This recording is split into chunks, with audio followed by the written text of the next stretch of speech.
안녕하십니까? 이미정 권사입니다. 네, 우리가 지난 시간까지는 호세아서를 쭉 읽었거든요. 오늘은 호세아서에 이어서 아모스서를 들어가도록 하겠습니다. 호세아 선지자나 아모스 선지자나 같은 시대에 활약했던 예언자들로 보이는데, 우리가 열왕기 하에서 여로보암 2세의 시대를 읽다가 지금 호세아서하고 아모스서를 연이어 읽게 됩니다. 두 예언서는 같은 시대에 쓰였지만 하나님의 어떤 성품에 상반되는 두 성품을 단적으로 나타내는 그런 예언서라고 할 수 있어요. 오늘은 아모스서 개론을 들어가면서 자세한 내용을 한번 살펴보도록 하겠습니다. 아모스서의 저자인 아모스는 유다의 광야 지역인 드고아라는 곳에서 태어난 선지자로 보고 있습니다. 베들레헴 남쪽에 있던 성읍인데, 이 아모스는 이사야처럼 왕궁에 속한 선지자도 아니었고 예레미야처럼 제사장도 아니고 그냥 한 사람의 야인이라고 볼 수 있는 그런 선지자였어요. 그래서 그는 뽕나무를 치고 그리고 양떼를 치는 목동에 일을 하면서 생계를 유지하는 사람이었던 거죠.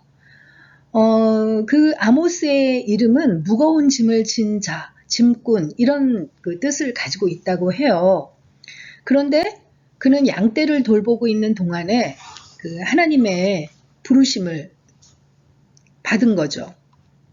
그래서 말씀을 기록하고 선포하는 그런 일을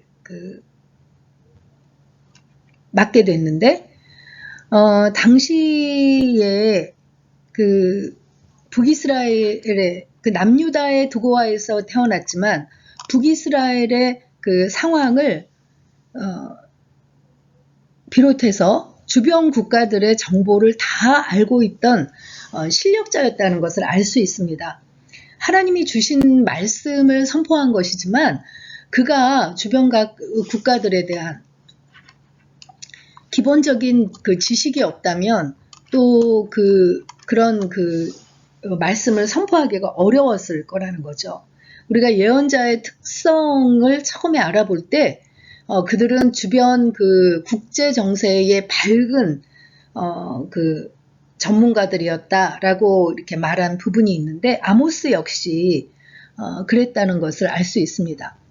당시에 선지자 교육을 받은 전문 선지자라고 할까요? 그런 사람들은 오히려 부패했었기 때문에 하나님께서 이런 야인 아모스를 하나님의 말씀을 대변하는 선지자로 세웠다는 것을 볼 수 있는 거죠.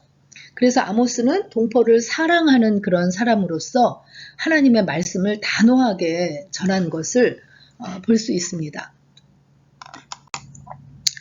아모스서가 기록된 기록 연대를 보면요, 아모스서 1장 1절에 분명하게 기록이 되어 있습니다. 유다 왕 우시아의 시대 이렇게 되어 있거든요. 이 물고기 도표에서 보면 유다에서 우시아, 이 아사랴의 다른 이름이죠. 우시아라는 왕이 한 50년가량을 다스렸어요. 유다에서 우시아가 다스리던 때, 그때 북이스라엘은 누가 다스렸냐면 요아스의 아들인 여로보암. 여기 그냥 여로보암이라고 되어 있지만 여로보암 2세를 말하는 거죠. 여로보암 시대의 지진 전 2년, 이렇게 정확한 연도를 이야기하고 있거든요. 그러니까 남유다의 이사야나 미가보다는 훨씬 앞선 빠른 시대의 인물이고, 그리고 호세아와도 여로보암 2세 때 활동했기 때문에 호세아와 같은 시대의 인물이었다는 것을 알 수 있습니다. 그 천문학자들은 지진이 주전 BC 763년 6월 15일에 일어났다고 계산하고 있거든요. 그러니까 아모스의 활동 시기는 BC 760년경으로 볼 수 있는 거죠. 그 열왕기하 14장 25절에 보면 여로보암 시대는 하맛 어귀에서부터 아라바 바다까지 여로보암 2세가 통치했다고 기록을 하고 있거든요. 그러니까 그 솔로몬 시대와도 같은 그런 국경을 가지고 넓은 지대를 다스렸던 여로보암 시대라는 것을 볼 수 있는데 그 이스라엘이 그 부강하고 경제적으로 그렇게 부유하다 보니까 국민들이 사치하고 그 죄악이 더욱 심각했던 그런 시대라는 것을 알 수 있습니다. 그래서 아모스서에서는 그들의 사치를 비판하고 또 빈부격차와 가난한 자에 대한 착취를 고발하는 그런 내용이 기록되어 있는 것을 볼 수 있습니다. 또 당시에 여성들이 타락하고 있는 것에 대해서도 이야기하고 있는데 이 여로보암 2세 때는 북이스라엘이 그만큼 그 부요함과 더불어 죄악이 관영했던 그런 시대임을 알 수 있습니다. 제가 여기 구약 선지자들이 활동한 시기와 장소 그래서 바벨론 포로로 끌려가기 이전에 활동했던 선지자들과 바벨론으로 끌려가서 포로 시기에 활동했던 선지자 그리고 바벨론에서 귀환한 다음에 활동했던 선지자 이렇게 세 부분으로 나뉠 수 있다고 구분을 해놨는데 지금 그 아모스를 비롯해서 우리가 지난번에 읽었던 호세아라든가 요엘, 오바댜 이런 그 예언자들은 전부 바벨론 포로로 끌려가기 이전에 활동했던 그런 그 선지자라는 것을 알 수 있습니다. 역시 아모스 역시 바벨론 포로로 끌려가기 이전에 분단 시대에 활동했던 선지자라는 것을 알 수 있죠.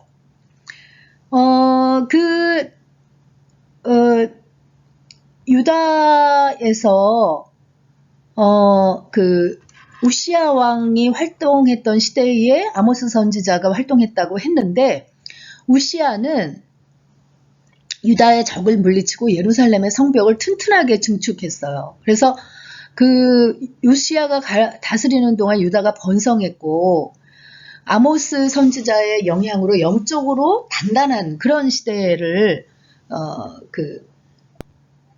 누렸다는 것을 알 수 있는데 이 아모스가 남유다의 사람으로서 북이스라엘의 그 선지자로 부르심을 받아서 북이스라엘을 향한 말씀을 선포했다는 것은 당시 그만큼 북이스라엘에는 여호와의 말씀과 이상이 희귀했다는 것을 보여주는 그런 내용이라고 할 수 있겠습니다. 북이스라엘이 아까도 얘기했던 것처럼 굉장히 부강한 그 상태였는데 그 때문에 빈부의 격차가 점차 심화되고 물질주의의 그런 탐욕이 북이스라엘에 팽배했던 때였던 거죠.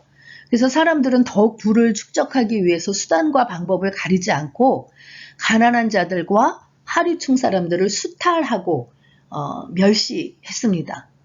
그런 상황에서는 또 성적인 그 타락이 더 심화되는 특징을 가지고 있죠. 그리고 예배는 형식화되는 그런 그 상태를 배경으로 해서 아모스서가 쓰여진 것을 알 수 있습니다. 아모스서의 특징 하면요. 아까 처음에도 말씀드렸듯이 호세아서와 대비가 되는데 호세아서는 하나님의 성품 중에서 하나님의 사랑을 나타내는 그런 예언서라고 볼 수 있죠. 우리가 지난 시간까지 호세아서를 볼 때 얼마나 절절하게 하나님이 그 이스라엘을 사랑하시는지 음란한 여인 고멜을 그 용서하고 다시 사랑하라는 그런 그 비유를 통해서 그 타락한 이스라엘을 끊임없이 용서하시고 다시 기회를 주시는 하나님의 사랑에 대해서 우리가 느낄 수 있었는데 아모스서는 그 하나님의 다른 성품인 또 하나의 다른 성품인 공의를 나타내고 있는 강조하고 있는 그런 선지서라고 볼 수 있습니다. 정의가 없는 사랑은 뼈대가 없는 몸과 같고 사랑이 없는 정의는 뼈대만 있는 해골과 같다. 이런 그 말이 있는데 우리가 보통은 하나님의 성품 중에서 하나님의 사랑을 훨씬 더 우선적으로 보고 크게 보지만 정의가 없는 사랑도 문제라는 거죠. 그래서 그 아모스서가 그 하나님의 사랑을 부르짖은 호세아와 같은 시대에 그 활동한 선지자로서 하나님의 정의에 대해서 확신에 찬 그런 예언을 해서 그 호세아와 상호 보완적인 그런 그 역할을 했던 것을 특징이라고 볼 수 있겠습니다. 홈발트라는 신학자는 아모스를 정의를 부르짖는 투사라고 했고 한스 볼프는 아모스서를 고성능의 폭탄이라고 비유를 했는데 이것은 아모스가 당대 기득권층에 대해서 신랄한 비판을 하고 고독한 투쟁을 하면서 평등하고 자유로운 정의를 외쳤기 때문에 그런 표현을 했다고 볼 수 있겠습니다.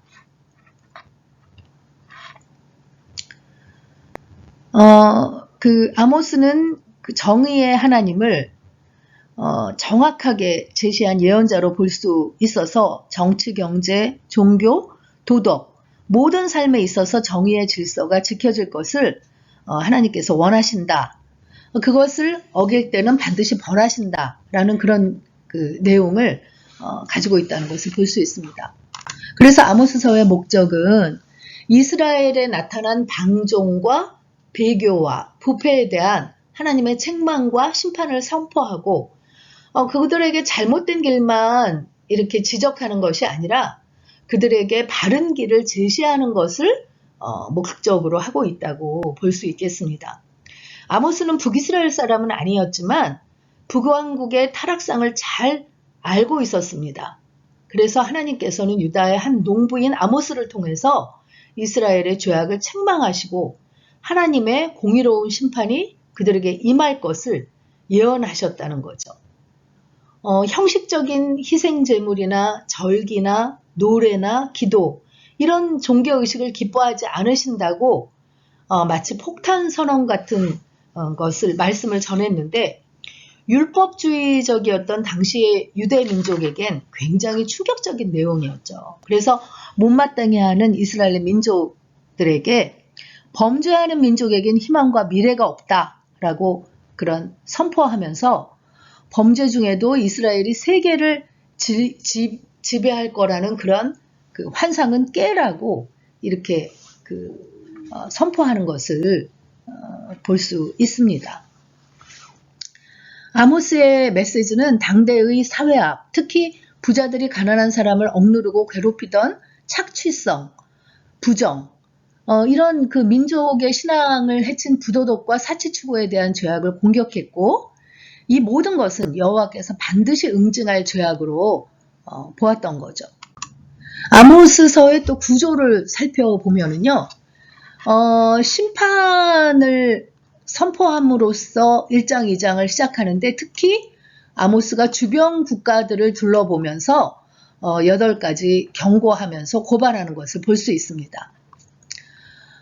또 3장부터 6장까지는 심판을 받아 마땅한 그런 그 이유에 대해서 아모스가 1, 2장에서 주변 국가들을 바라보았다면 그 이스라엘의 내부를 바라보면서 세 편의 그 설교를 하면서 재판의 형식으로 이야기하고 있는 것을 볼 수 있고요.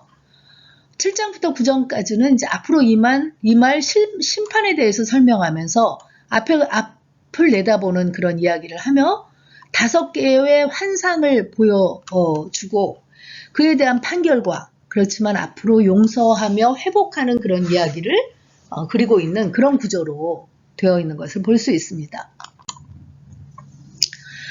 아모스서의 교훈이라고 하면요. 역사적인 교훈은 여로보암 2세의 치하에서 번영함으로 물질 만능주의가 된 북방지파들에게 그들의 죄를 회개하도록 촉구하기 위한 것으로, 아모스는 배교와 방종으로 얼룩진 이스라엘의 선민의식을 새롭게 하고 새로운 나라에 대한 소망을 갖도록 하는 그런 교훈을 가지고 있습니다. 교리적 교훈이라고 하면은요, 악에 대한 하나님의 심판과 그의 소유인 백성을 향한 질투와 율법의 거룩성을 가르쳐 준다고 할 수 있겠습니다. 그래서 모세 율법에 대한 내용이 많이 기록되어 있는 것을 볼 수 있습니다. 기독론적인 교육이라고 하면요, 본서에서 예수 그리스도는 다윗의 장막을 재건하는 자와 백성의 남편으로 그렇게 예표되어 있는 것을 볼 수 있습니다. 그래서 아모스서의 개론을 보면서 묵상할 포인트는요, 아까 설명할 때도 말씀드린 것처럼 아모스서는 하나님의 정의에 대해서 이렇게 부르짖고 있는 그런 예언서인데, 정의가 없는 사랑은 뼈대가 없는 몸과 같다라는 그런 말씀을 한번 묵상해 봅시다 하는 것입니다. 우리가 하나님의 사랑을 더 좋아하고 크게 여기지만 정의가 없는 사랑이라는 것은 뼈대가 없는 몸과 같다. 제대로 쓸 수가 없는 몸이죠. 그 말씀을 묵상해 보면서 하나님의 정의에 대해서 얼마나 저희가 신앙생활 하면서 깊이 생각해 보아야 할 것인지에 대해서 한번 묵상해 보셨으면 좋겠습니다. 아모스서 개론 마치고 다음 시간에 이어가도록 하겠습니다.